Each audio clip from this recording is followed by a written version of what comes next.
नमस्कार मंडळी, आज आपण करणार आहोत गावाकडच्या चवीची अगदी साधी पण जबरदस्त लागणारी गवारीची भाजी। ही भाजी भाकरीसोबत स्वर्गच वाटतो हो। या पद्धतीने गवारीची भाजी करून पाहिली ना तुम्ही पुन्हा पुन्हा कराल। गवारीची भाजी आणि चविष्ट हो हो, मला पण आधी विश्वास नव्हता। चला तर मग आपण रेसिपीला सुरुवात करूया। इथे मी पावशर गवार घेतलेले आहे आणि दोन्ही टोकं मी काढून चिरून घेतलेले आहे। आता आपण ह्याला धुवून घेऊया। 2 वेळा मी ही गवार स्वच्छ धुवून घेतलेली आहे। इकडे मी कढई गॅसवर ठेवलेली आहे। आता आपण ही गवार भाजून घेऊया।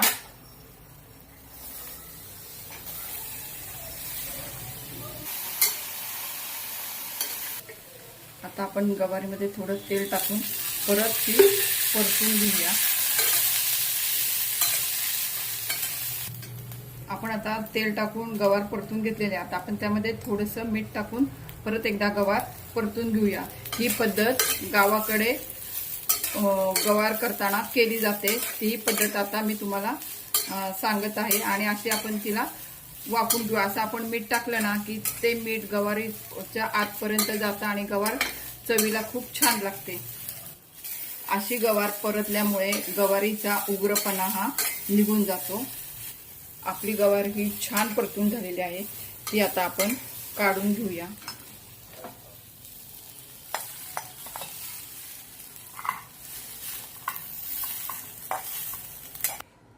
आपण गवारीसाठी एक मसाला तयार करून घेऊया। इथं मी कोथिंबीर घेतलेली आहे, थोडंसं आलं घेतलेलं आहे, 4-5 लसणाच्या पाकळ्या घेतलेल्या आहेत, 1 मिरची घेतलेली आहे, 1 चमचा जिरे घेतलेला आहे आणि ते 2 चमचे हे मी खोबऱ्याचा किस घेतलेला आहे।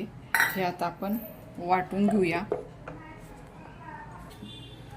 आता आपण गवारीला फोडणी देणार आहोत। इथे मी 2 पळी तेल टाकलेलं आहे आणि इथे मी 1 कांदा चिरून घेतलेला आहे। आता आपण कांदा परतून घेऊया। कांदा आपला चांगला परतून झालेला आहे। त्यामध्ये आपण वाटलेलं खोबरं, जिरे, मिरची, कोथिंबीर तो मसाला आपण त्यामध्ये टाकून चांगला फ्राय करून घेऊया। लसूण खोबरं आपलं छान परतून झालेलं आहे। त्यावर आपण आता हिंग टाकूया आणि हे पण परतून घेऊया। त्यावर अर्धा चमचा हळद, 1 चमचा बेडगी मिरची आणि हा मसाला कांदा लसूण मसाला आहे, हा मी घरी केलेला आहे। ह्याचाही व्हिडिओ मी चॅनलला अपलोड केलेला आहे। ते आता आपण परत परतून घेऊया। इथे मी अर्धा टोमॅटो चिरून घेतलेला आहे, तो पण आपण टाकून घेऊया आणि परतून घेऊया। टोमॅटो ही छान भाजून झालेला आहे। आता आपण यामध्ये भाजून घेतलेली गवार आहे ती त्यामध्ये टाकून घेऊया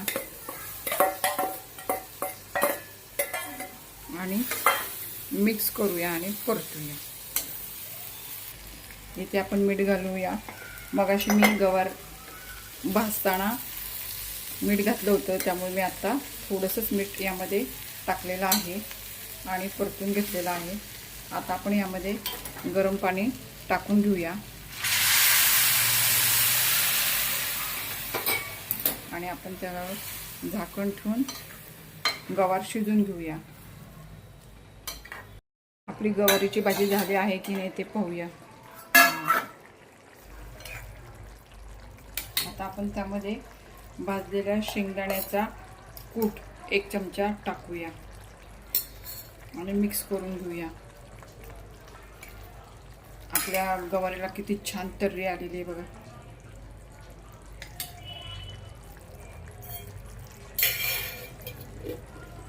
गावाकडच्या पद्धतीची झणझणीत गवारीची भाजी तयार झालेली आहे। ही गरम भाकरी सोबत चपाती सोबत छान लागते।